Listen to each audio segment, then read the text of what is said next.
Do you know that Winston Churchill was 80 years old when he was still winning elections? Do you know that Benjamin Franklin penned the Declaration of Independence at 81 years old? Do you know Mother Teresa of Calcutta was in the slums of India still at 84 years old? Do you know John Wesley was still preaching the gospel twice a day, every single day of the week at 86 years old? Do you know that George Bernard Shaw wrote his last play of his life at 94 years of age? You ain't done yet. Some of you haven't even started yet.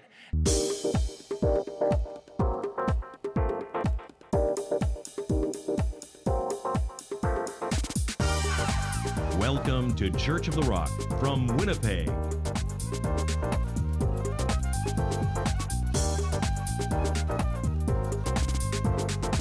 Stay tuned to this week's thought-provoking message from Pastor Mark Hughes.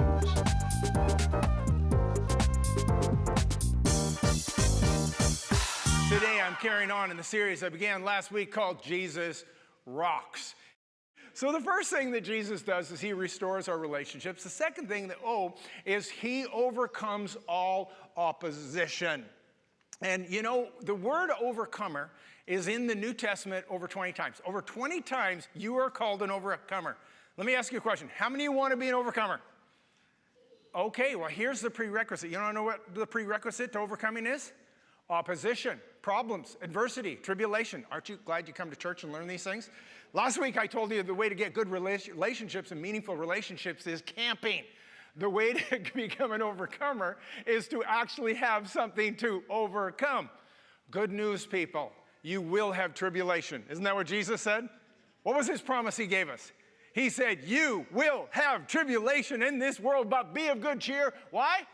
Because I have overcome the world. So we are overcomers because Jesus overcame the world, but we will have tribulation in this world. Let me tell you something. You were not born an overcomer. You were not born a winner. Sorry. You were born a whiner. No, literally, right? We came into the world crying. You came into this world, you cried. You cried when you're wet. You cried when you're hungry. You cried when you're poopy. You cried when you're tired. You cried when you're cranky. And you cried when your parents kicked you out of the house at 34, right? And so that's who we are. So we have to become overcomers. You've come to the right place today because I'm going to give you the keys to becoming an overcomer. Here they are on the screen. 3 things. Big surprise there. Number 1, attitude is everything. Number 2, action is essential. Number 3, achievement is eventual. So I'm going to spend most of my time on this first one, that attitude is everything. I know what you're thinking. You're thinking, Pastor Mark, I think you've used that point in other sermons. Attitude is everything. You know that's true. And you know why I do that? Seriously, nobody knows? Yeah, because attitude is everything. That's right. That's why I keep talking about this thing. Attitude is absolutely everything. And I talk about this quite a bit. And so what we're going to do today is we're going to go to a very, very familiar story to you. It's in the book of Numbers. It's the story about when Moses sent the 12 spies, one from each of the 12 tribes of Israel, sent them into the promised land to spy it out and bring back a report. So we're going to look at that, and then we're going to look at it from a different perspective than maybe you have before. All about attitude. So here we are in chapter 13, verse 27. It says this. Then they told him and said, we went to the land where you sent us. It truly flows with milk and honey, and this is its fruit. Remember, they had the huge bunch of grapes, so big they had to carry it on a pole. And then it says, nevertheless, the people who dwell in the land are strong, the cities are fortified and very large. Moreover, we saw the descendants of Anak there. The Amalekites dwell in the land of the south. The Hittites, the Jebusites, the Amorites, the Hutterites, the Mennonites. I added those myself. They dwell in the mountains, and in the Canaanites dwell by the sea and along the banks of the Jordan. Then Caleb quieted the people before Moses and said, let us go up at once and take possession, for we are well able to overcome it. Say, we are well able to overcome. That's what Caleb thought.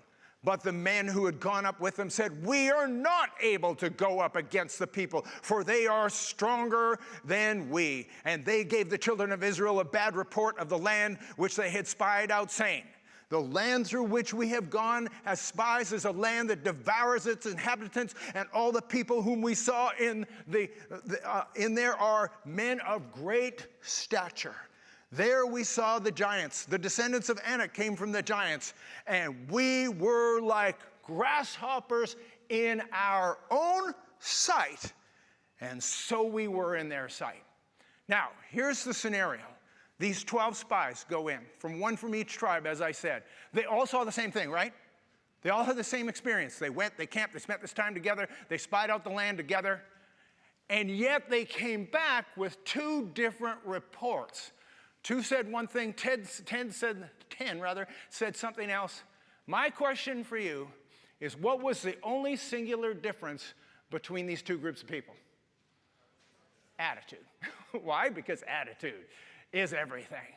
And you see, Joshua and Caleb, they saw the possibilities. They said, "Let us go up at once, for we are well able to overcome it." What did the others see? They didn't see the answer. They didn't see the promised land. They didn't see their inheritance. They saw the problem. And they focused on the problem, and the problem was clear. The problem was obvious. I mean, it wasn't that they were making that up. There were giants in the land. There was absolutely no question about it, that's what they were dealing with. Now I have a question for you. How many of you imagine yourself in Bible stories when you're reading a story? Did anybody? I do that all the time. I'm reading a story. I always imagine what I would do if I was there, how I'd react in a particular situation. So I want you to take a moment, put yourself in this story. And how many of you would like to think that you would have been among Joshua and Caleb in their perspective? Let me see your hands. This is going to be a bit indicting. How many of you are a little bit concerned that you may have gone with the other 10? Let me see your hands. Oh, you guys are more honest than I was going to berate you for being dishonest, but you were pretty good today. You know, here's what the scenario. We have 10 to 2. The ratio is 5 negative to 1 positive. That's what life is like. You know that most people are actually more negative than they are positive. They've done all kinds of research on this. People's perspective on life tends to be a bit more negative. And statistically, this story tells us the truth. I mean, 5 to 1 are more negative. And you know, they have done a lot of research on pessimists, on negative people, and they have discovered, medically speaking, that the one thing that pessimists all have in common is they have the same blood type. Did you know that? Yeah, B negative. Yeah. That's what it is. And so the big question for us is this. How do we become more positive? How do we become these people? I mean, of all people, shouldn't we as Christians be the most positive and optimistic people on the planet? Be of good cheer, for I have overcome the world. A couple of weeks ago, I was at my mom's apartment, and I was going down the corridor, and there was this lady coming towards me, and she was the cleaning lady. And she was under 5 feet for sure. She was, however big this is, she was this big. And she was behind this great big cart, and she had like a garbage can on there and these cleaning supplies and whatever. And she's behind this little cart, and I can hear her singing from behind. I can't see her because the cart's taller than she is, and she's dancing down the hall. And so she's coming down the hall, and she's dancing with her cleaning cart. And then she does the big finale, does the spin, lets go of the cart, grabs the cart, only to have it run right into me. And I said, "Boy, somebody's in a good mood today." You know what she said to me? She said, "How can I not be in a good mood when I have joy in my heart?" And I immediately knew something that you would know too. I knew she was a Christian. I said, "You're a Christian, aren't you?" She said, "How did you know?" I said, "Who else acts like you but you crazy Christians?" She said, "I'm not a crazy Christian." I said, "Sure you are, and so am I. And if you want to dance in the corridor, I'll dance with you." As I started dancing with her in the corridor, you know, this is what extroverts do. You know, they bring a little sunshine into other people's lives. And I thought to myself, what a precious lady. I mean, here her job is, no offense, but here's her job, is to clean up the messes of other people. That's what she does, but she does it with joy in her heart and a dance in her step. You gotta love that, don't you? And that's the perspective that we need to bring to life. So I know what you're thinking. How do I get a good attitude? How do I adjust my attitude? So here's what I'm going to do. I'm going to give you 3 quick points within my first point. Boy, this is complicated today. You're going to have trouble following this. And then I'm still going to do my other 2 points. But I'm going to give you 3 more points in point 1. Are you following this? So here they are. How do you do an attitude adjustment? Here's what they are. Number one, change what you think about. Number two, change how you see yourself. Number three, change who you hang out with. So the first one is if you're going to have a good attitude, you're going to have to change what you think about. And see, here's what we know, is if you think about positive things are going to happen. And we look at Joshua and Caleb, they were thinking about the promise. They were thinking about the grapes and thinking about the milk and honey. What were the other guys thinking about? The problems and the giants and the fortified cities. And so the key in all this is to change what you think about. Because the scripture says, as a man thinks in his heart, what? So is he. You become what you think about. Henry Ford once said this, and I love it. He said, if you think you can or you think you can't, you are right. And I know what people think. They think, Pastor Mark, you can't change what you think about. You think about what you think about. Are you kidding me? Have you read the book? Do you know what the scripture says about this? Maybe not. I'll show you. Here it is. Philippians chapter 4, verse 8. Finally, brethren, whatever things are true, whatever things are noble, whatever things are just, whatever things are pure, whatever things are lovely, whatever things are of good report, if there is any virtue, if there is anything praiseworthy, meditate on these things. Or in other words, think about these things. So number one, you can and you need to change what you think about. Second thing, you need to change how you think about yourself. Change how you see yourself. And, when you look at what these guys said, the 10 spies, it's interesting what they said. It says, we were as grasshoppers in our own sight. Whose sight? In their sight. Did the giants call them grasshoppers? Do we see any reference to that? Were the giants looking down from the mountain? Well, these guys were going by and saying, well, fee, fi, fo, fum. Hey, do those guys look like grasshoppers to you? I think those guys are grasshoppers. Yeah, they're grasshoppers. No one called them grasshoppers. Where'd they come up with grasshopper?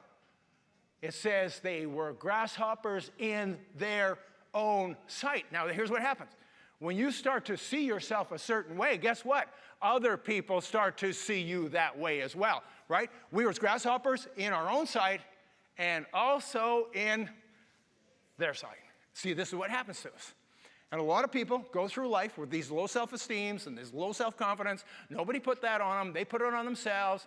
We look at Gideon in the wine press, whining away. He says, I'm the least in my father's house. My clan is the weakest in Manasseh. Was that true? We don't know if that's true. That's how he saw himself. And if you see yourself that way, guess what? Everybody else is going to see you that way. So you have to change the way you see yourself. The last and the final thing is this. You've got to change who you hang out with. You've got to change who you hang out with. See, the people had a decision. They could either hang out with Joshua and Caleb or the other 10 losers. Who did they choose? The 10 losers. They all chose them. And what were the consequences? They ended up wandering for 40 years in the wilderness, and every last one of them died in the wilderness. Not one of them saw the promised land. And see, this is what happens when we hang out with people that are a bad influence on us, that have negative attitudes. They just drag them down or us down with them. Interesting about this, they asked this question about the workplace. And they said, if you had a choice, they asked a particular business, and they said, if you had a choice on a particular day to work shorthanded or work side by side with this person with a bad attitude, which one would you choose? Do you know 100% chose to be shorthanded instead of dealing with that person with the bad attitude? And they call it emotional vampires, because what they do is they just suck the life out of you. And let me give you a little tip on this. Do you know that when we hire people, most businesses, you hire based on aptitude, but people almost always get fired because of their attitude. 89% of people who lose their job wasn't because of incompetence, it was because they did not have a good attitude. So the key for us is we're going to have to start hanging out with better people.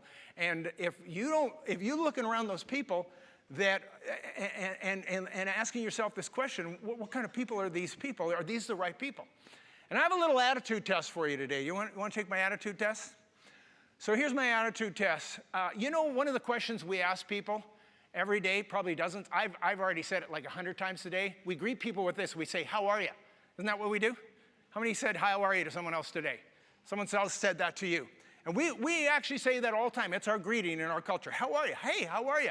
We don't actually really want to know how you are. Don't really care how you are. It's not really a question, not interested in your life story.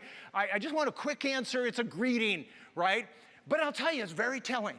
You can tell what someone's attitude is. This is going to be a bit indicting for you. You can tell what someone's attitude really is. Most people, when you say, how are you, they'll almost always give you this mediocre answer. Fine, good, okay. It's kind of in the middle. It's not really that meaningful because they know it's not a sincere question. So they're just going to give you a whatever answer. But there are outliers. And they're those people that on one side, when you ask them how they're doing, they give you the over-the-top answer. Fantastic, great, couldn't be better. If I was doing any better, it'd have to be twins. You know those people. And then there's the people on the other side, and you ask them how they're doing. Like, well, not bad. Okay, it could be better. I'm just okay. Now, I know that I am unnecessarily offending some of you, but good, right? Because we need to look at this and say, do we really want to go through life with that kind of negativity? Because what it is actually a bit of a window into your attitude. And you know those people on the other side that always give you those over-the-top answers? I want you to think about that for a moment. You all know one of those super positive people. Think of the most positive person you can think of. No, that would be me. Think of the second most positive person that you know. And then let me ask you this question. You ask them how they are, what's their answer? Is it great? Is it fantastic? Is it just wonderful? Are those the people? Nod at me. Is that what they do, those super positive people? You say, he's just putting that on. He's not really that buoyant.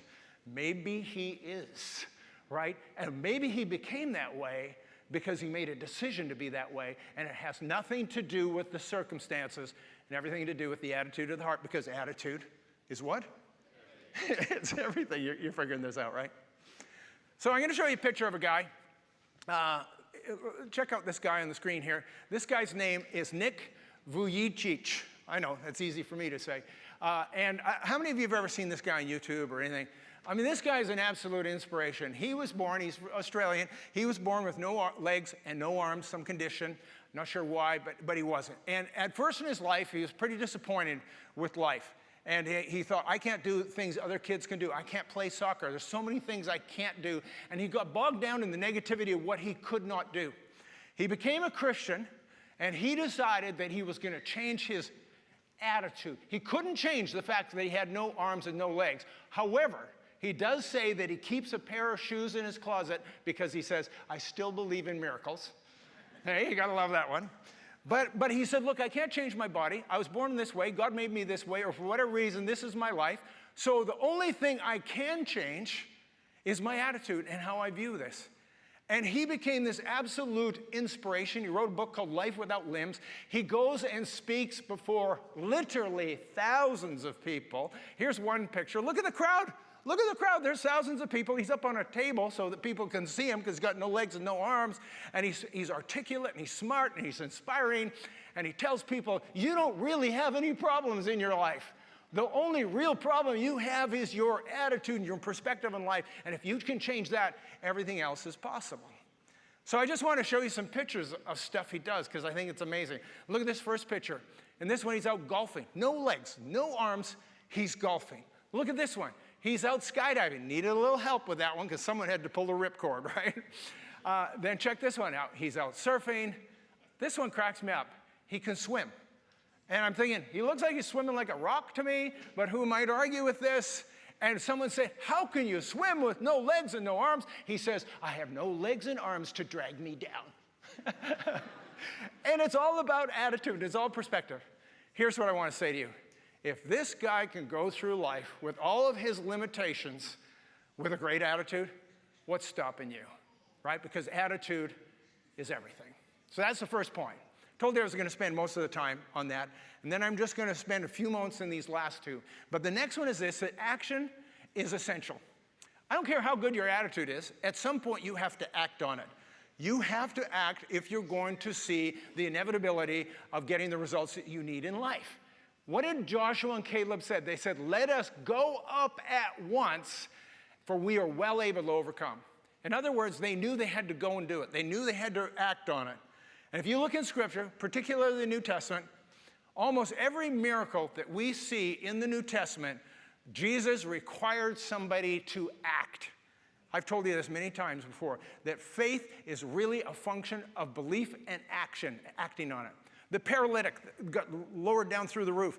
He said, pick up your bed and walk. What did he have to do? He had to pick up his bed and he had to walk. He had to do something. Remember the man with the withered hand? And he said to him, step forward. The man stepped forward. He said, stretch out your hand. He stretched out his hand. He acted, and God restored his hand. Remember Peter, only guy we ever know in Scripture other than Jesus, who walked on water.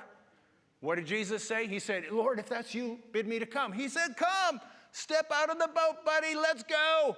And he stepped out of the boat. He acted, and as a result, he walked on water. This one cracks me up. I talk about it a lot. Even Lazarus had to act. He says, Lazarus, come forth. How can I come forth? I'm dead.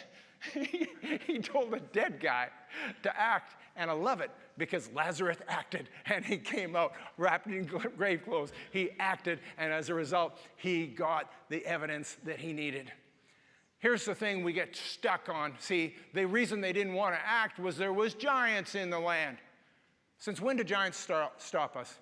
If we're going to go through life looking at giants, you know what? There's giants today. There's always going to be giants. There's always going to be someone bigger, better, stronger, smarter, richer. What's that got to do with anything else? What's that got to do with anything? You do what you have to do, and that's why Joshua and Caleb said, let us go up at once, for we are well able. That's why David was able to go up against the giant Goliath. He wasn't concerned about what his limitations were. He was going to act in faith, and when he acted in faith, things happen. So I want to tell you a little story about this. When I was 11 years old, my parents sent me to Camp Stevens for the 2 weeks. Now, I told you last week that we never went on a camping trip with my parents, and that was true. But they did send me camping without them. That was pretty smart. And so they sent me off at 11. I remember going off and being a little insecure about this, going to Camp Stevens, 2 weeks on an island in the Lake of the Woods. I didn't know what to make of this. I didn't know what the ropes were. I didn't know how I was going to handle this whole thing. But by my good fortune, I had a guy in my cabin who was a veteran. He was 12 years old. He was a year older than me. And he came down to Camp Stevens, or up rather, from New Jersey every year for 7 weeks. And I thought, wow, his parents really love him. Only later in life did I realize they were getting rid of him for 7 weeks. And Louis was quite a guy being from Jersey. Hey, it's Louis from Jersey. And, just like you'd see on TV. And I thought, this guy's the best. I'm hanging out with Louis. And he's going to show me the ropes because he's been here so many times for 7 weeks at a time. And so Louis was really helping me get along. And so then about the middle of the 2-week period, we go on a 3-day wilderness canoe trip. And they load us into these canoes with all these supplies and tents and sleeping bags and food and whatever. And off we go into the wilderness, and away we go. And so would you believe my good luck that I got to be in Louis' canoe? Now, where do they put the veteran, in the front or the back, the bow or the stern? The veteran goes in the stern. The rookie goes in the bow. So I'm in the bow. Louis in the stern, and he's sitting back there with just such confidence steering this canoe. And the first 2 days of paddling were calm and still waters, and he just sat back there with great confidence and regaled me of stories of summers gone by. It was amazing, and I thought, wow, what a leader. And anyway, here's what I've discovered in life. Anyone can lead when everything's calm. Day 3. Big wind came from the north. It was blowing and contrary against us. We had this channel we had to traverse, and we had to get down this channel. It was about 2 miles long. The wind was coming straight at us. There was huge whitecaps coming at us, and the camp counselor said, we just need to get to that corner, and when we get to that point, and around that point, we're out of the wind, and everything's going to be okay. And so we started towards that, and I was paddling as hard as I could, but we kept on getting further and further back. And then what happened, no, those guys aren't going to wait for us because they're trying to get to the still waters. So they're going for it, and they just moved ahead of us and We're probably a half a mile back. We're way back. And I couldn't figure out. I was trying as hard as I could. I don't know what Louis was doing back there. He's from Jersey. Maybe he was smoking a joint. I don't know what he was doing. And so anyway, I'm paddling, and I say, Louis, we're getting a long way back. And then the other guys all turned the corner, and they were now out of our sight. And I could tell that Louis was beginning to panic a little bit. And so then he says, we're going to go closer to shore. So I thought, fine, he knows what he's doing. He's the veteran, and he steers the canoes closer to shore. It's just as windy there. And what had happened was the wind was even higher now, and the waves were even higher now. And there's rocks at the shore. I was a little nervous. I thought, why are we going so close to the shore? We got 20 feet from the shore. Do you know what Louis did? He jumped out of the canoe and started swimming for the shore. I said, Louis, what are you doing? He says, I'm saving my life. We're going to drown. I thought, what? Now I'm in the bow. The back end goes up of the canoe like this. I'm in the bow in the midst of a big storm going, what do? I see him swimming to the shore. So I start paddling over towards him, and I grabbed him by his life jacket. I said, you get back in this canoe, buddy. You get back in this canoe, and you're going in the bow. I'm in the stern. And you sit up there and you just paddle as hard as you can, and we're catching up to the rest. And I took charge in the stern, and I paddled, and I yelled at him the whole time to keep paddling, and eventually we made it. I was 11 years old, and for the first time in my life, I realized I had leadership in me, and I've been bossing everybody around ever since.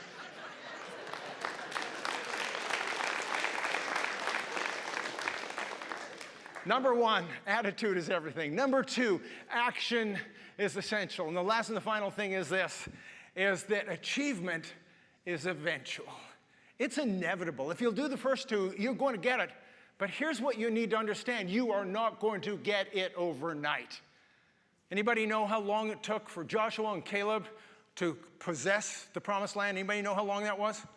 It was 45 years. 40 years in the wilderness, everybody else died off, 5 years battling for this ground against the giants, and you will remember the day.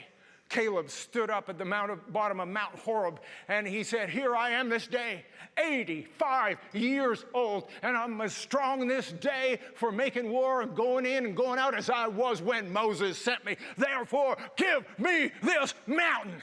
He claimed that mountain 45 years after he began. And see, here's the thing we struggle with, because we live in an instant gratification culture. We all want overnight success, right? Nobody is interested in the long term. It's like the father, he says to his son, you want to go out for an ice cream sundae? He says, no, I want to go out today. Thank you for getting that. Do you remember what James said? James said, count it all joy when you fall into various trials, knowing that the testing of your faith proves patience, and when patience has its perfect work, you will be complete and lack nothing. What does he tell us we need? We need perseverance, we need persistence, we need patience. It's not going to happen overnight. And what happened with Joshua and Caleb is they persisted, and they hung in there, and they hung in there, and their attitude was right, and their action was right, but it did not come overnight. And what we need to realize, folks, is that you're not going to get everything you want in life instantly. You're going to have to work for it, believe for it, pray for it. You're going to have to be patient, but eventually it will come. Achievement is eventual.